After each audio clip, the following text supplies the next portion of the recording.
Hey, what's up? So I just wanted to make this video about what's on the news. So, and I mean not the news in general. I already made a video about that, about whether or not it's worth it to watch the news, to stay informed, because it's nice to be informed, to not have your head in the sand, to have an idea of what's going on in the world around you. And so, like, specifically right now, there is this war that is taking place in the Middle East, in Israel, between Palestine and Israel. And it's,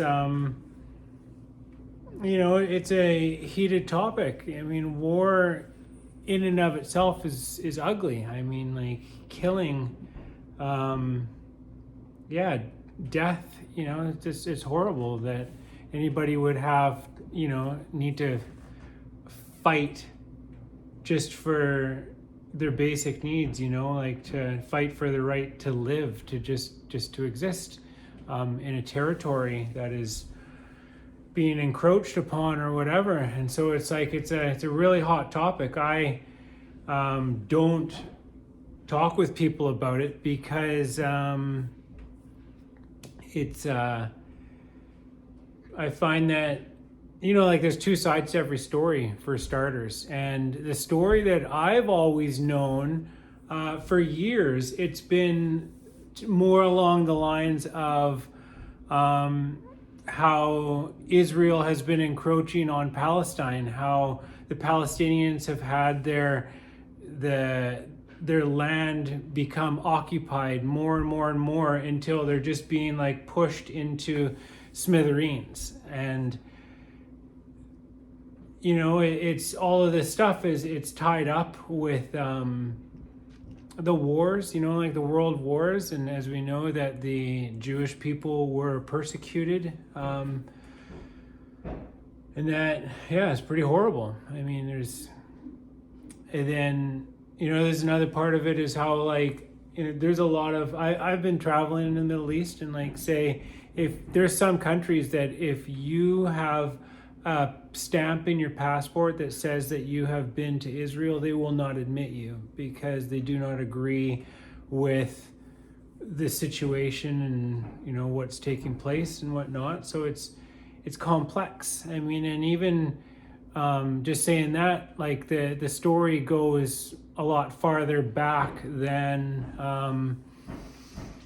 the world wars, back to like the biblical times. So say a couple thousand years ago, but because that's like, there was stuff going on then, but then even that, it goes, as far as I'm aware of, it goes way beyond that, because there's this thing about where certain races came from and the role that they had in civilization and society and stuff like that. So, like, what's being dealt with is very old. Like it's like, and something that happened so long ago. Like it's really hard for us these days, especially amidst what it might look like on the surface and like different people's opinions. It can be a real challenge to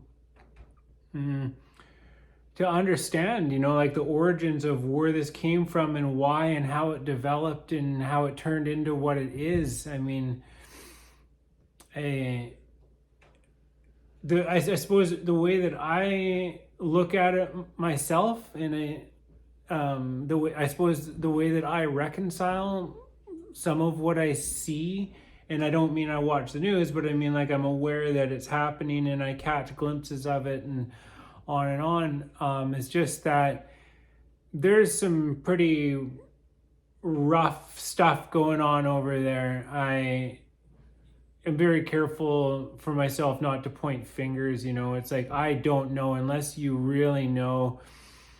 And I personally don't. I'm not going to open my mouth about it, because everything that I am aware of is just secondhand information that has been passed on to me from sources that are probably pretty questionable. I mean, people, it's such a heated topic. People get and have people have biases in different directions, and like, it's a mess. So you know, the way I look at it is that there has been unrest in that part of the world for a long time, and something has to happen for it to change. Something, it can't.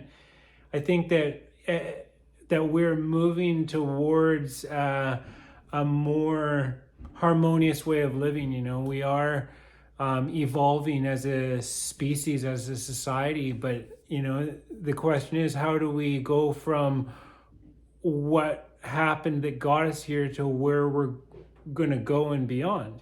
Because it's and it takes things like big events sometimes to get a ball rolling, to get people thinking about it, to call attention to it, like with the American Indian people here in North America, or like with the African American people in the United States of America. Or say like, what was it?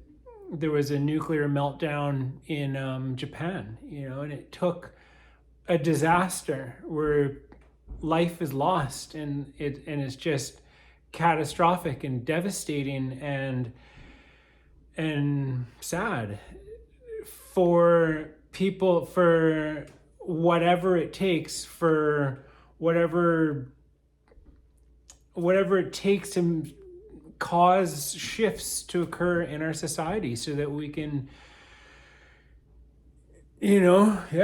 move beyond where we're at, move beyond our differences and embrace, I guess, humanity and just like the earth as a family. I mean, COVID was another one of these. I already made a few videos about COVID, but same thing, it's a wake-up call sometimes, and it's like, with this thing that's going on, oh man, and other wars too, it's like there was still, like, I don't watch the news, but I don't know, did they ever finish the war with Ukraine? I don't think so. And like, there's genocides and wars and just the opposite of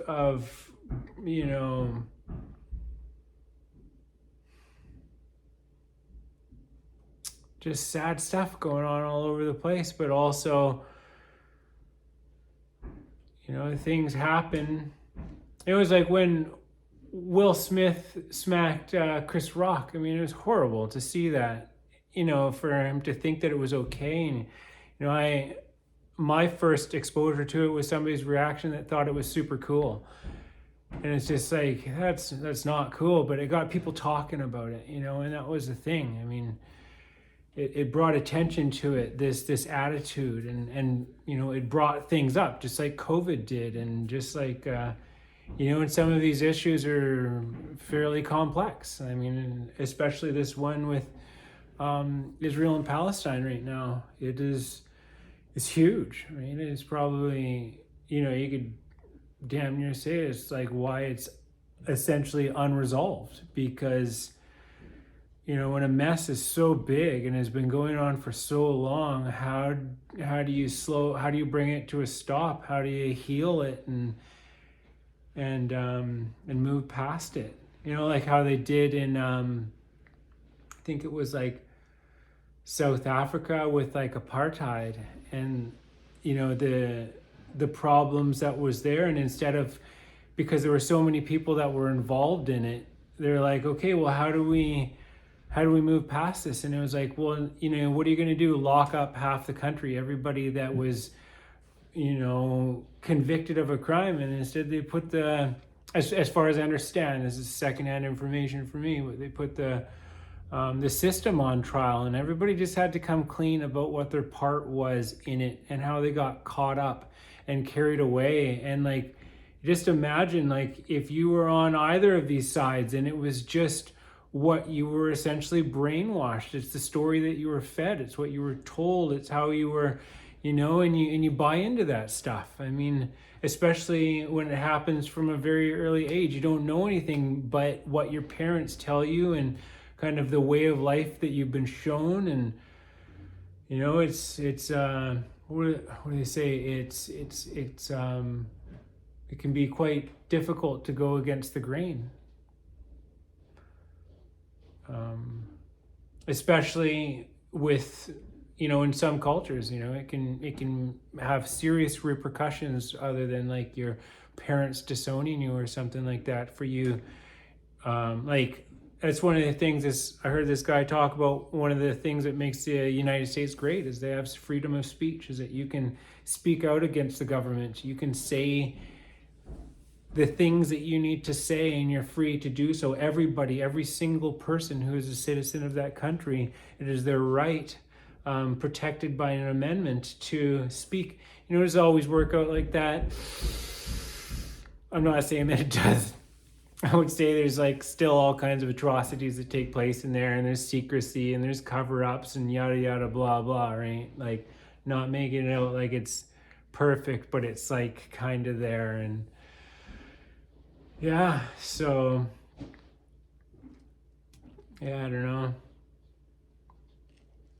It's quite the situation there. And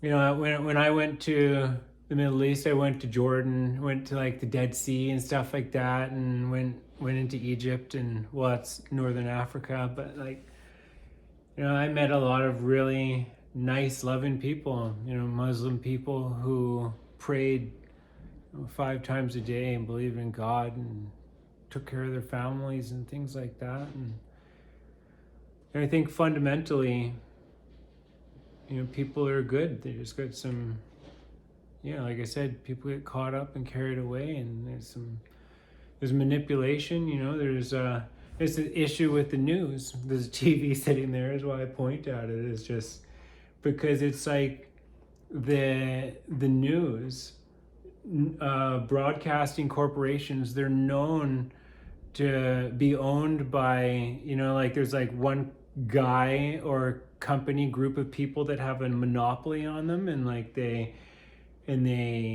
essentially control the flow of information, and they have biases which they cater to, and they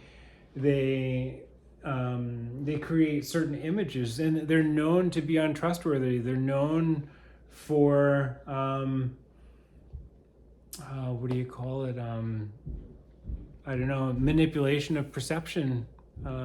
Even just, like my sister was on a TV show, and like the way that they put it together tells a completely different story than what's actually going on.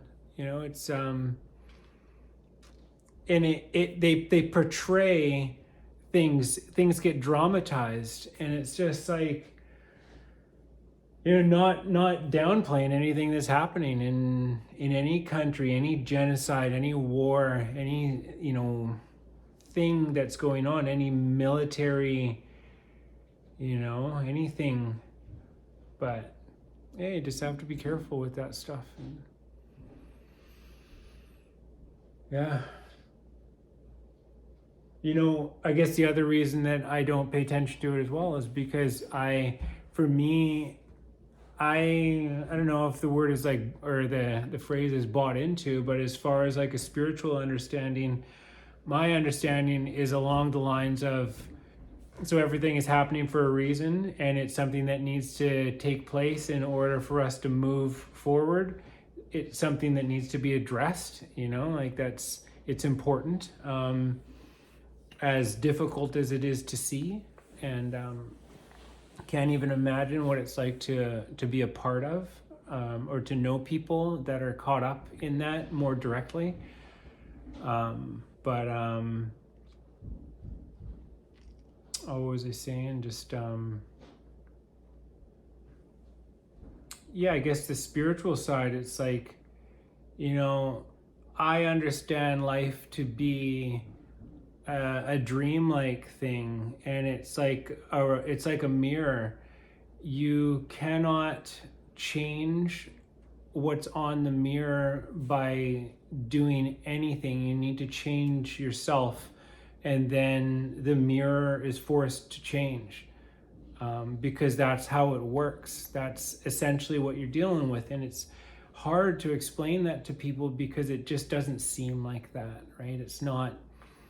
I think most people's, it's not our day-to-day experience that that's what's going on, because we're clearly, it seems like we're walking through this like four-dimensional, like three of space and one of time, this having this four-dimensional experience where time is this linear thing and we move forward through it. The past is the past, the future is the future, and but at the same time, I'm not sure if that's where science is at, but it's certainly where spirituality is, and that like, the whole mirror analogy. And so it's just like, the language of physical reality is action. And so if you want to live in a world that is free from certain things, like what did he say? The pioneers of a warless world are the youth who refuse military service. And I do believe that was Albert Einstein who said that. I mean, and like, but do you, even just on another level, like, it's not about, the idea is to do what you can, I suppose. If you see something taking place in the world that you don't agree with, like, if you see garbage, do you walk by it and do you say that's not my problem, or do you make some kind of an effort, like picking it up and putting it in the garbage, or recycling it, or doing something like that? Like, do you take actions? Is your life a representation of what you say that you believe? Do you put your money where your mouth is? Something that I myself do is, like, when I see things going on, which is this, which hits me here, atrocities or whatever, or just like devastation, whether it's a flood or a tsunami or whatever it is, what I do is I seek out an agency that I can donate money to. I mean, and I'm not talking a lot. Like, I work a construction job. I don't have a ton of money, right? But man, do I have money that I can give? Yeah, I do, for sure. I mean, not even, it's, and I could give way more, right? But for what it's worth, sometimes I give 10, 15, 20, 30, 40 bucks, but it's like, when people do that, it adds up, and it really does make a difference. Like, whether it's because I, as a person who loves animals, I sometimes donate to like animal shelters and things like that, people who take care of the animals that are caught up in these skirmishes, or in disasters and things like that, because somebody has to take care of them. And it's like, it means a lot to me. So yeah, it's just about doing what you can, within your resources. It's not like, if you don't have the resources to do something else. But, make a YouTube video, write a poem, like, I don't know, use your imagination. That's what it's there for. And, yeah, I think that's it. So, yeah. Yeah, I hope, I don't really believe this statement, I hope, but you know what I mean? Like, colloquially speaking, I hope I didn't offend anybody. But that's, yeah, it's kind of the way that I look at it.